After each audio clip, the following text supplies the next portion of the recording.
brand for the helicopter. It uses a different grade. And then we have herbivorous for the fixed wing. Yeah, so those are 200 liters.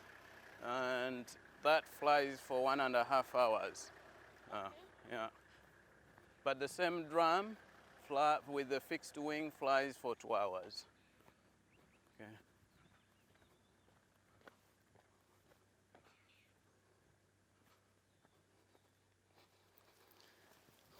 So this is the collar. You can get close to it. No, I wanted him to. I'm giving him space to take pictures. Okay. Maybe. This is the elephant collar. It is 15 kilograms in weight. So we have the stone here. I won't unpack it.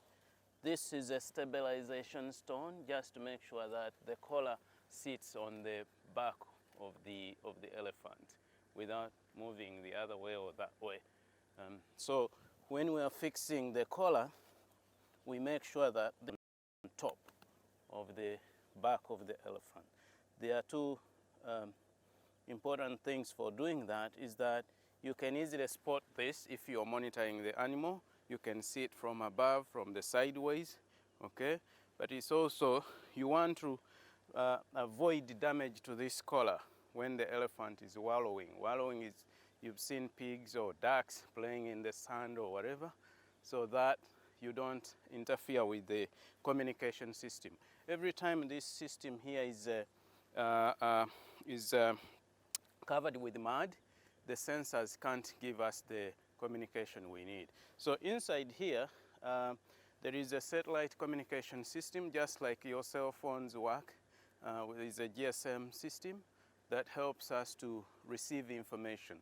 And we tune these collars to give us movement points every after 1 hour. So within 1 hour, we'll know where the elephant is, every after 1 hour. Okay, so we can also tell whether it's in one place or it's mobile.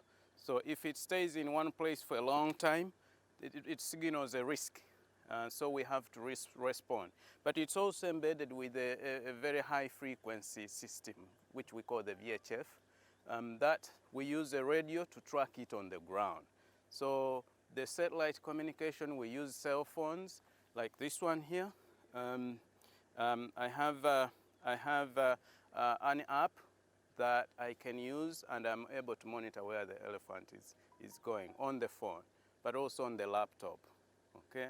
And once I identify the coordinates, then we go with the radio, another radio, and an antenna, and we track the animal. I think you've seen that on National Geographic or something. Yeah, so that's the collar. This is just a belt. And there are numbers on each side.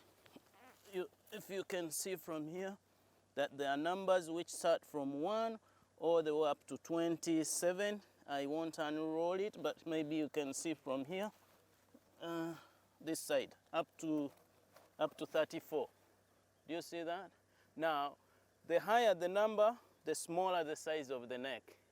The lower the number, the bigger the size of the neck for the elephant. So with the bulls, we're putting them, we are tying these collars up to around number 14 or number 13. Now, each side has the same number because it's like a necklace.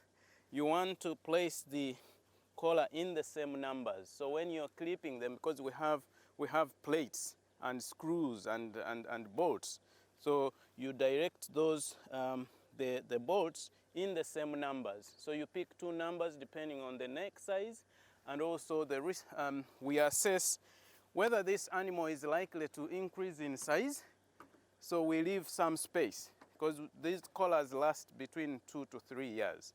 So if the animal is growing, we don't want it to get strangled by the collar. So we leave an allowance for that. Okay? So this is the collar. And I think you've had a bit of a feel of this. Okay.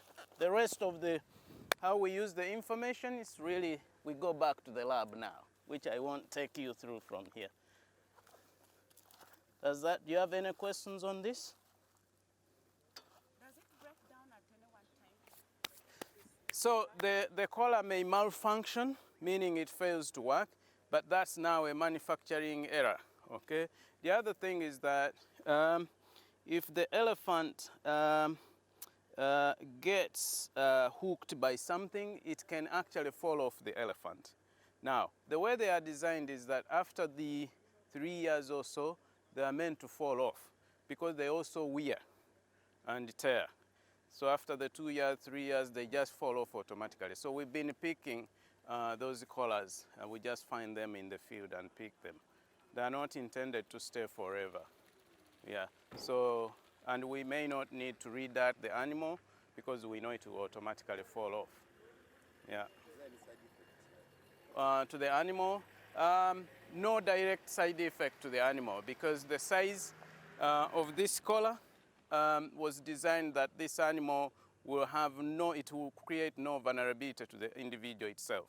So there are no really side effects, and it doesn't produce chemicals that maybe it's also interfering with its communication, because elephants use a lot the sense of sound and smell. Okay? Yeah. Any other question on this? So, this is the first time you're going to collar the animals? Or No, we've collared elephants before.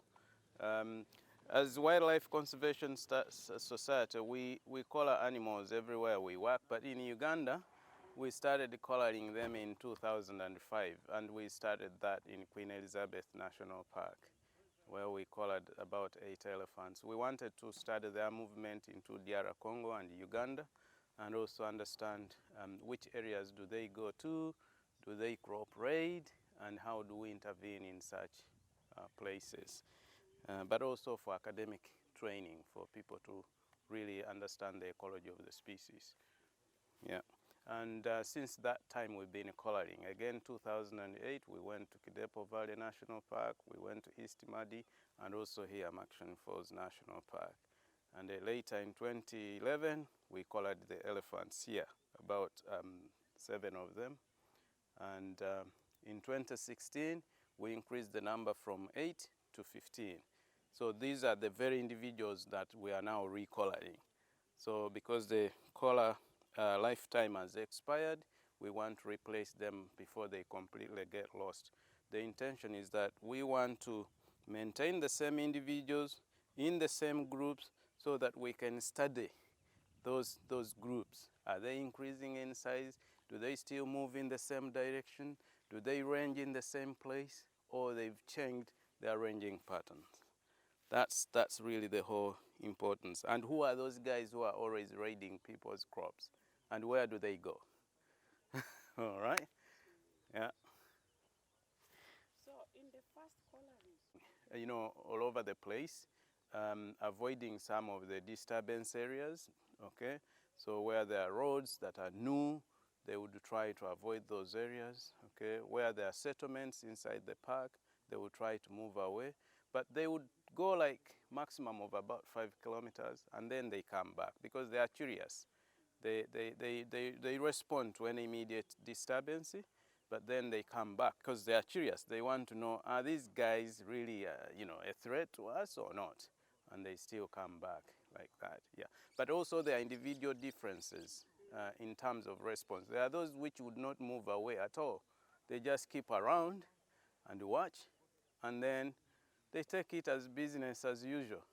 Then there are those which take some time, and then maybe after 3 or so months, they come back to the same site if the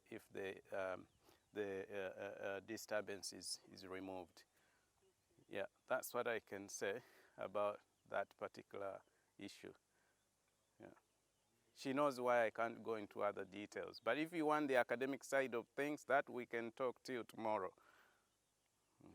no. Okay. Because why I asked that question. Yeah. What is the democoloring? We are doing coloring, so.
are coming in.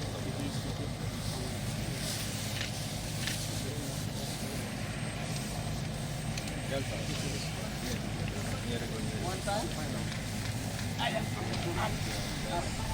Which one? Right.